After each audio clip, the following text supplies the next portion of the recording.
নমস্কার বন্ধুরা, অনুভা রান্নাঘরে আরো একটি নতুন রেসিপিতে সবাইকে স্বাগত জানাচ্ছি। বন্ধুরা, আজকে আমি মাত্র হাফ বাটি সুজি আর 5 টাকার গুঁড়ো দুধ দিয়ে তৈরি করে দেখাবো একটি দারুণ মজাদার স্বাদের লোভনীয় রেসিপি। আর এই রেসিপিটি যে একবার দেখবে সেই কিন্তু তৈরি করে ফেলতে পারবে। আর এই রেসিপিটি একবার খাওয়ার পরে কিন্তু বারবার খেতে মন চাইবে। আসুন তাহলে দেখে নিন বন্ধুরা, আমার আজকের এই রেসিপিটি আশা করছি আপনাদের খুবই ভালো লাগবে।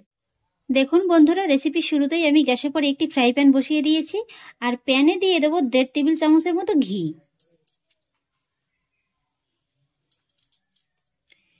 এবার প্রথমেই আমি ঘিটাকে খুব ভালো করে একটু গরম করে নেব। ঘিটা ভালোভাবে গরম হয়ে গেছে আর এবার আমি ঘিয়ের ভিতরে অ্যাড করব এই বাটিটা মেপে হাফ বাটির মতো সুজি।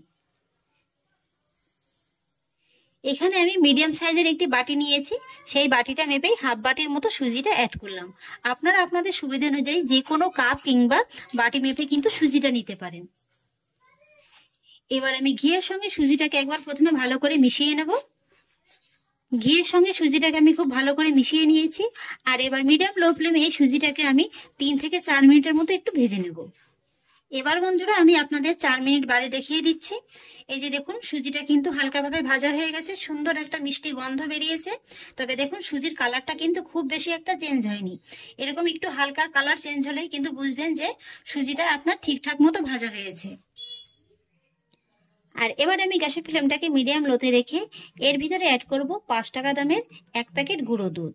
এই সময় যদি আপনাদের অসুবিধা হয় তাহলে কিন্তু আপনারা গ্যাসের ফ্লেমটাকে একেবারে অফ করে দিয়েও গুঁড়ো দুধটাকে মিশিয়ে নিতে পারেন। গুঁড়ো দুধটা দিয়ে দেওয়ার পরে এবার আমি এর ভিতরে অ্যাড করব 2 বড় চামচ চিনি। প্রথমে 1 চামচ দিয়ে দিয়েছি, এবার 1 চামচের মতো দিয়ে দিচ্ছি।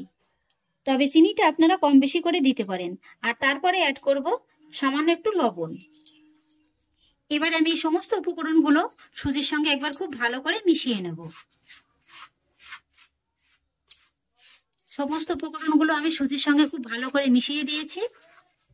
আর এবার আমি সুজির ভিতরে অ্যাড করব যে বাটিটা মেপে আমি সুজিটা নিয়েছিলাম সেই বাটিরই হাফ বাটি জল। এই সময়টাতেও কিন্তু গ্যাসের ফ্লেমটাকে একেবারে লোয়ে রাখবেন। তারপরে এই জলটাকে সুজির সঙ্গে খুব ভালো করে মিশিয়ে নেবেন। জলের সঙ্গে সুজিটাকে আমি খুব ভালো করে মিশিয়ে নিয়েছি আর মেশাতে মেশাতেই দেখুন খুব সুন্দর কিন্তু একটা ডোয়ের আকার ধারণ করছে। আর এবার কিন্তু গ্যাসের ফ্লেমটাকে একই রকম রেখে আমি এই সুজিটাকে একটা ডোয়ে পরিণত করে নেব। এই যে দেখুন বন্ধুরা, সুজির ডোটা কিন্তু খুব সুন্দরভাবে তৈরি হয়ে গেছে। আর এই ডোটি তৈরি করতে কিন্তু খুব বেশি সময় লাগে না, বড় জোর 3 থেকে 4 মিনিটের ভিতরেই কিন্তু তৈরি হয়ে যাবে। আর এই ডোটি কিন্তু এর থেকে আর বেশি শক্ত করার প্রয়োজন নেই। এবার আমি সুজির ডোটিকে নামিয়ে নেব। একটি বড় জায়গার ভিতরে আমি সুজির ডোটিকে নামিয়ে নেব।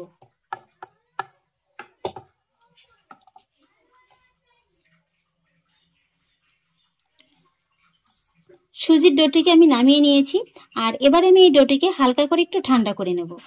এই যে বন্ধুরা, সুজির ডোটিকে আমি হালকা করে একটু ঠান্ডা করে নিয়েছি। আর এবার আমি সুজির ভিতরে অ্যাড করব 3 চা চামচ ময়দা।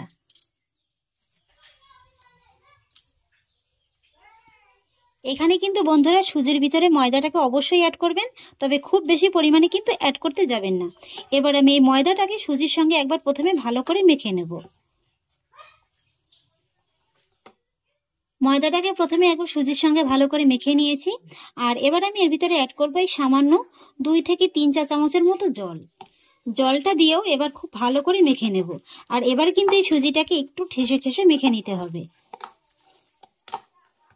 সুজির ডোটিকে আমি খুব ভালো করে মেখে নিয়েছি আর আপনারা নিশ্চয়ই দেখে বুঝতে পারছেন যে এই ডোটিকে কতটা সফট করে আমি মেখে নিয়েছি। এরকমই কিন্তু মসৃণ করে মেখে নিতে হবে। আর এবার আমি এই ডো থেকে 2-3টে ভাগে লেচি কেটে নেব।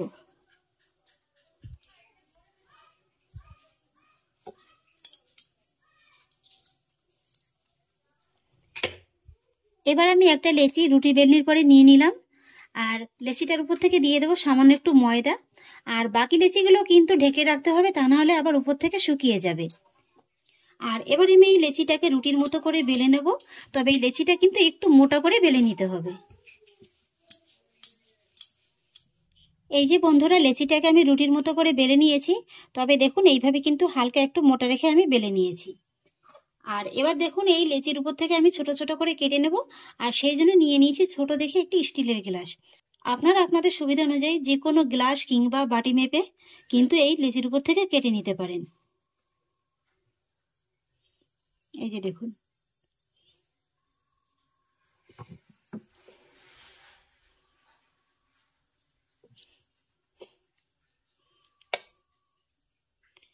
দেখতে দেখুন বন্ধুরা কত সুন্দর লাগছে এখনই।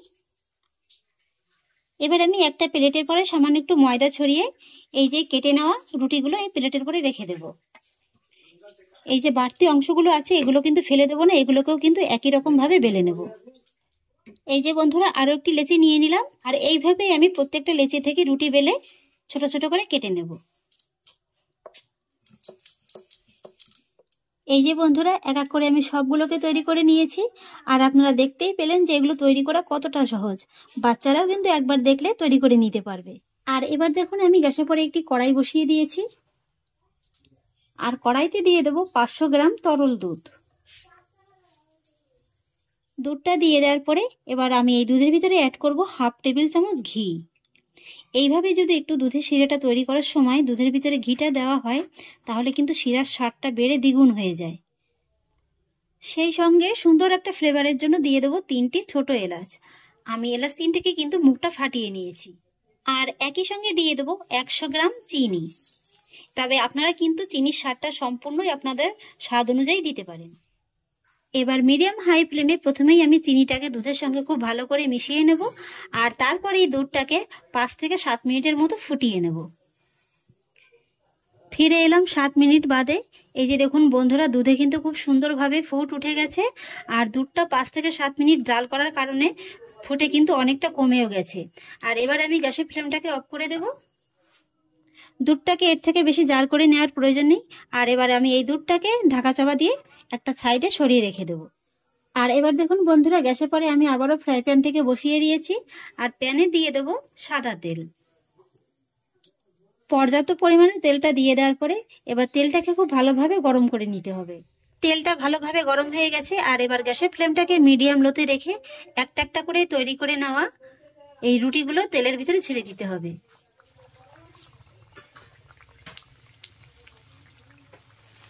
তেলে ছাড়ার সঙ্গে সঙ্গেই দেখুন কত সুন্দর একেবারে বলের মতো কিন্তু ফুলে যাচ্ছে।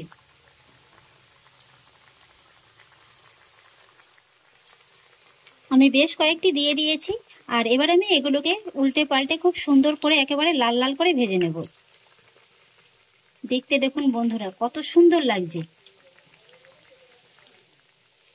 এগুলো খেতে বন্ধুরা এতটাই সুস্বাদু হয় না। এই যে গরম তেলে ভেজে নেওয়া হচ্ছে না, এগুলো কিন্তু এইভাবে শুধু শুধু খাওয়া যায়। এইভাবেই কিন্তু একটু ঘন ঘন উল্টে পাল্টে নেড়ে চেড়ে এগুলোকে লাল লাল করে ভেজে নিতে হবে। এই যে দেখুন বন্ধুরা আমি খুব সুন্দর করে একেবারে লাল লাল করে ভেজে নিয়েছি। আর এবার আমি এগুলোকে এক এক করে সব গরম তেল থেকে তুলে নেব।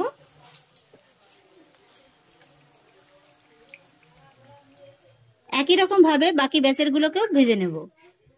বন্ধুরা আমি একে একে সবগুলোকে ভেজে নিয়েছি।